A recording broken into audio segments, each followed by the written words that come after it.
आप क्यों व्यवहार करते हैं? अगर आप किसी से व्यवहार करेंगे तो आपका चिंतन उसकी तरफ जाएगा। हमारा लक्ष्य है संपूर्ण चित्तवृत्ति का निरोध करके एकमात्र अपने आराध्य देव श्यामा श्याम में। तभी रोना आता है, हृदय तभी शरणागत होता है, हृदय तभी शरणागत होता है। ध्यान रखना, जब कोई अपना नहीं होता। इस जीवन में देखा है, जब कुछ नहीं है, कोई नहीं है और भारी विपत्ति है, प्रतिपल भयानक कष्ट की वृत्ति है, उस समय अहंकार गलित हुआ। अब एकमात्र श्यामा श्याम प्रभु, पता नहीं कब शरीर छूट जाए। अभी वो बात नहीं बनी जो बनना चाहिए। ये कभी उपासक के हृदय में नहीं आता कि मैं पूर्ण हो गया। ध्यान रखना, तन मन के बिछुरे नहीं, चाह बढ़े दिन रैन, कबहू संजोग न माने, देखत भरी भरी नैन। ये ऐसा प्रेम है कि अभी मिले हैं और अभी आह भर के कि मानो कभी मिले ही नहीं। प्यारी जू जब जब देखो तेरो मुख, तब तब नयो नयो लागत, ऐसो भ्रम होत देखो न कबहू री। ये ऐसे है,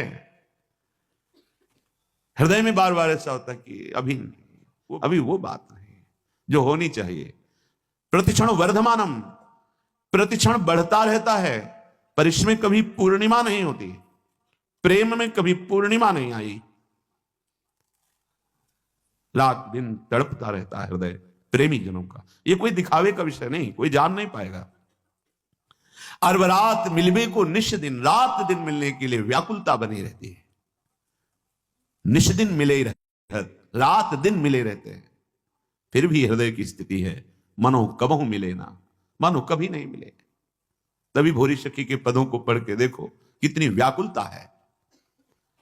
हमें श्रीधाम वृंदावन का यदि वास मिल गया है और प्रेम नहीं है तो हमारी रहने में कुछ गड़बड़ी है। सच्ची मानिए, ये कल्पतरु है। यदि आपने ऐसा विचार कर रखा है कि मुझे ऐसे ऐसे ऐसे करना होगा और ये करके धन बढ़ाना होगा, फिर ऐसा तो आपको वैसे ही जीना होगा। मुझे बाहर जाना होगा, बाहर से कमा के लाना होगा, तब वृंदावन रह पाएंगे, आपको ऐसे ही करना पड़ेगा। ये कल्पतरु है।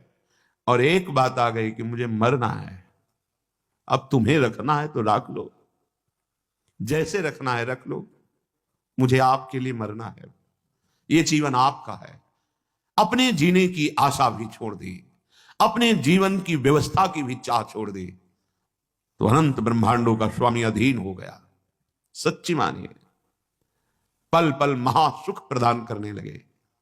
आसपास केवल उन्हीं का सानिध्य अनुभव में, वो किसी साधना से नहीं। जब जीने की आशा भी चली गई और जीवन की व्यवस्था की आशा भी चली गई, क्या वो अकिंचन क्या व्यवस्था करे?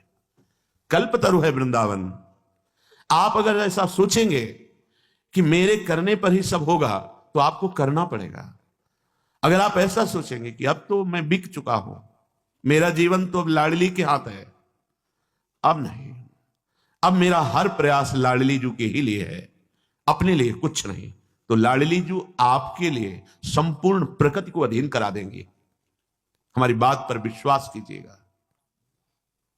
ये अनुभव की बात कह रहा हूं, ये छाती की बात कह रहा हूं। ये कल्पतरु है, जैसा सोचोगे वैसे ही जीना पड़ेगा आपको। अगर सोच ही खत्म कर दो तो जैसा भी प्रियालाल जिलाएंगे वो परमानंदमय होगा। जोई जोई प्यारो करे सोई मोहि भावे। राजधानी वृंदावन पर माया मोह लोभ के लीने जानी न वृंदावन राजधानी। यहां भी वही माया प्रपंच का जाल फैला दिया, यहां भी लोभ का जाल फैला दिया। सच्ची कहते हैं, ये हम शुरू से कहते चले आए हैं। जब जहां जैसी आवश्यकता हुई, बिना दस्तखत के वो व्यवस्था आगे फैली दिखाई दी। क्यों? क्योंकि मेरे स्वामी के अनंत ब्रह्मांड में कुबेर जैसे सेवक हैं। माना अपने स्वामी को नहीं, अपने अहम के बल से लोभ प्रवृत्ति धारण करके हम माया जाल पुनः फैलाने लगे। पुनः इसलिए कि माया जाल से बचाकर हरि गुरु तो वृंदावन लाए, फिर हम वही चेष्टाएं बार बार, वही जो हमारे चिंतन को घसीट ले। हमारा सबसे बड़ा धन है चिंतन। कोई भी वस्तु, व्यक्ति, क्रिया, पदार्थ श्यामा श्याम के नाम रूप लीला से हमें हटा ना पावे। चाहे जितना बड़ा ये पूज्य पंडित गया प्रसाद जी के वचन बाबा के। चाहे जितना बड़ा शुभ कर्म हो, जब बड़े से बड़े शुभ कर्म के लिए मन न चले, तब माना जाएगा कि आपका भजन हो रहा है। सबसे बड़ा हमारे जीवन का परम प्रभु का नाम, नाम छूटे कोई धर्म कर्म बने, मुझे आवश्यकता नहीं। सीधे समझिए, जिह्वाम लब्ध्वा पियो कृष्णम कीर्तनीयम न कीर्तयेत लब्ध्वापि मोक्ष निःश्रेणिम सा नारोहति दुर्मति। गुरु प्रसाद से जब धाम मिल गया, मंत्र मिल गया, नाम मिल गया, तो जो ये प्राप्त करके अपनी जिह्वा से निरंतर नाम कीर्तन, नाम जप, मंत्र जप नहीं करता, वह दुर्मति मोक्ष की सीढ़ी पर आकर भी वहां से भ्रष्ट हो गया, वंचित हो गया, पतित हो गया। ध्यान दीजिए, इसी बात के लिए डांट लगती है। वैसे ही हमारी चित्तवृत्तियां फैली हुई हैं, हमें चित्तवृत्ति समेटना है। अगर हमें लगता है कि अगर हम नहीं करेंगे तो हमारे पास अमुक अमुक अमुक, कैसे इनका जीवन चलेगा, तो अनंत ब्रह्मांडों का भार तुमने ले रखा है। जड़ चैतन्य का ब्रह्मांडों के जो एकमात्र संकल्प से हो रहा है, उसी संकल्प में आप भी हैं। एक आदमी, ट्रेन चल रही थी, वो दौड़ रहा था डिब्बे में। एक सभ्य व्यक्ति ने कहा, भाई परेशानी क्या है, क्यों दौड़ रहा है? तो मुझे अमुक स्टेशन जल्दी जाना है। अरे बावरे, पूरी ट्रेन चल रही है, तू बैठ जा, यात्रा ट्रेन करा रही है, तेरे दौड़ने से कुछ नहीं होगा, तू बैठ जा। ऐसे सृष्टि चक्र चल रहा है, यंत्रारूढ़ानि मम माया, जैसे यंत्र बिजली से चल रहा है, ऐसे ही तू माया से प्रेरित होकर चल रहा है।